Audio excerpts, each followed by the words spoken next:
What's going on, Jets fans? Welcome into NYJ Today.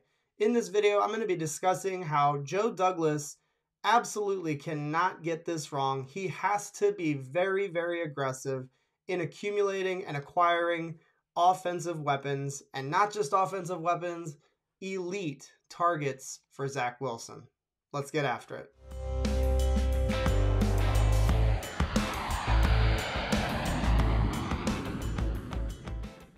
Before I get into the video, if I could get you to please jet up the like button, and if you're new here and you enjoy the content, please consider subscribing to the channel. I do want to let you know that we will be live this upcoming Wednesday night. I'm going to have James Wighouse from Jets X Factor join us on the show, and he's going to do film breakdowns of two players in college football that a lot of fans are interested in. Offensive tackle Evan Neal from Alabama and linebacker Nakobe Dean from the Georgia Bulldogs. So that link will be in the description. If you love talking ball, please stop by. Would love to have you. To start this video off, I'm going to highlight a tweet from Michael Nania of Jets X Factor. And, in this tweet, he's showing the disparity that exists between the New York Jets, who led the league in drops, to even the number 2 team in drops in the NFL. There was a wide gap between those, the Jets and that team compared to the rest of the NFL. So a lot of times when you're talking to fans, they'll say, oh, my quarterback, his receivers, his weapons, they were all dropping passes.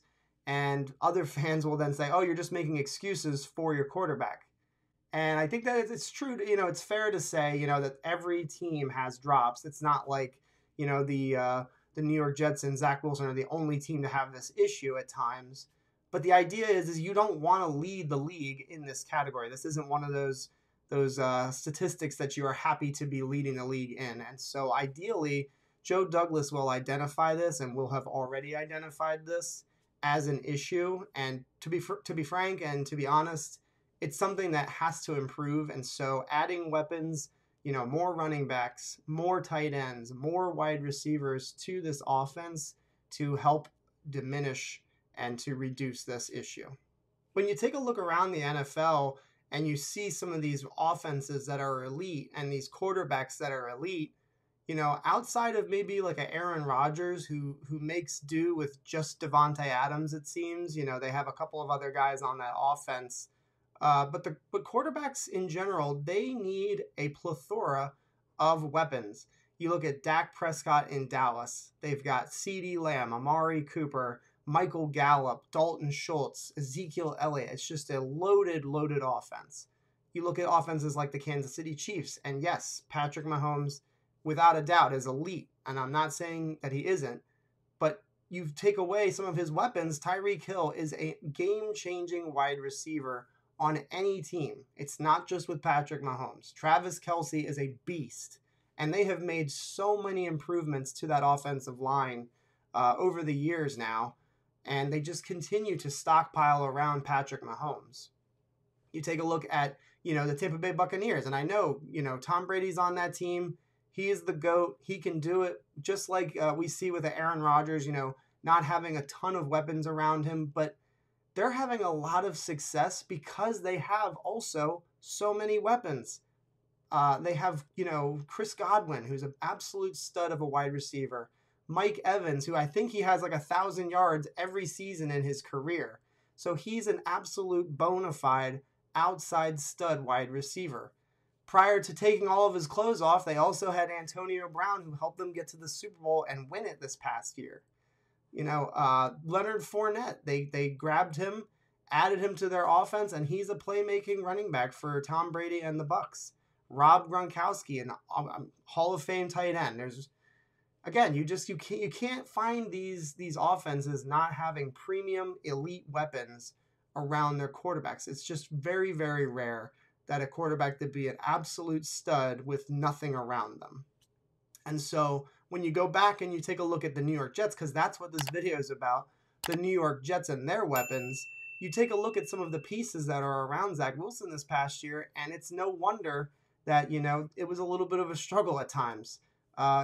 We all, including myself, we were all really optimistic on Denzel Mims. And again, I think he had like 150 receiving yards. He's still yet to score a touchdown in the NFL. So his struggles, it's what can you say? Denzel Mims was one of the receivers that we were really counting on to be an impact for Zach Wilson, and it didn't come to fruition. Corey Davis, at times made big plays this past year, but also a lot of really crucial and key drops on offense, and it led to turnovers. It led to killing the drives that we were on, dropping the ball. It was a huge detriment to this team. The tight ends that Zach Wilson was working with, inexcusable. Tyler Kroft, Ryan Griffin, there was nothing there that really scared the defense. And so moving forward, as we talked about with these drops, and again, without these receivers that can really pose a threat to defenses, moving forward, Joe Douglas is going to need to identify some guys in free agency, in the trade market, and in the draft to flip the script. I really do think that there are some solid options in the free agent market, but then there's also the trade market. We see trades happen every offseason, and not that long ago, the Buffalo Bills made a game-changing, a franchise-changing trade in acquiring Stephon Diggs. I'm not saying that we're going to be able to necessarily pull a trade off like that. There's no guarantee that that will come and be available to the Jets. But if it's available, I really do want to put the pressure on Joe Douglas. He needs to acquire a player. And again, we've talked about it. I've talked about it. Calvin Ridley, as of right now, we don't know what's going on with him. So a lot of fans are saying it's too much of a risk, and I do respect that take because we don't really know what's going on. If things are okay with him, and if he is mentally well, and if he's able to rebound from whatever was going on with him, that's a weapon that we could go after, acquire, and would be an absolute game changer for Zach Wilson, guys. He's a veteran wide receiver. He's not going to be coming into this team and needing to, establish himself. He's already an established wide receiver. There are other players, though. Chris Godwin, although coming off of an injury, this is an excellent wide receiver, unless he's franchise tagged, which I think I'd be a little bit surprised if he was. Would be an absolute fantastic signing for the New York Jets and for Zach Wilson. If you're not able to go to those two guys, Allen Robinson's out there. I'm kind of a little lukewarm on Allen Robinson. I think that, this past year he was very, very middling. I'm not real comfortable with bringing him in as a wide receiver one on this football team. But then again, you have the draft. The draft is also another attractive option. Garrett Wilson from Ohio State. You've got Treylon Burks from Arkansas as well.